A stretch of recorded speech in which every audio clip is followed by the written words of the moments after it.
Details AP మంత్రి నారాయణ బృందం గుజరాత్లో పర్యటిస్తోంది. ఇక అమరావతి నిర్మాణంలో భాగంగా అధికారులతో కలిసి ఆయన పర్యటిస్తున్నారు. తొలుత ఏక్తా నగర్లో పర్యటించిన మంత్రి నారాయణ బృందం సర్దార్ వల్లభాయ్ పటేల్ భారీ విగ్రహాన్ని పరిశీలించారు. అమరావతిలో నిర్మించే భారీ విగ్రహాల కోసం పటేల్ విగ్రహ నిర్మాణాన్ని మంత్రి నారాయణ, సిఆర్టీఏ కమిషనర్ కన్నబాబు, ఇక ADC chairperson Lakshmi Parthasarathi, greening corporation MD Srinivasulu అధ్యయనం చేశారు. పటేల్ విగ్రహ నిర్మాణానికి ఉపయోగించినటువంటి సాంకేతికత, మెటీరియల్, ఇతర అంశాలను నిర్మాణ సంస్థ ప్రతినిధులు, అధికారులు మంత్రి నారాయణ బృందానికి వివరించారు.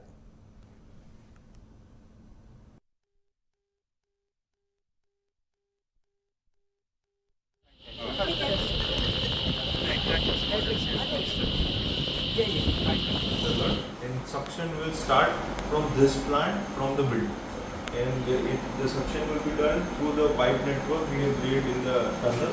We will also, see. Anand, please.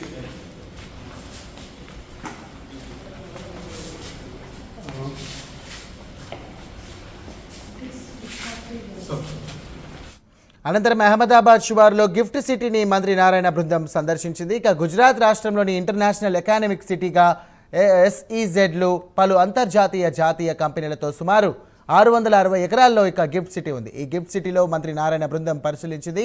అమరావతిలో పర్యావరణ రహిత పరిశ్రమలు ఏర్పాటు చేయాలని ప్రభుత్వం భావిస్తుండగా ఎటువంటి పరిశ్రమలు ఆహ్వానించాలనే దానిపై అధ్యయనం చేస్తున్నారు. They have large jars.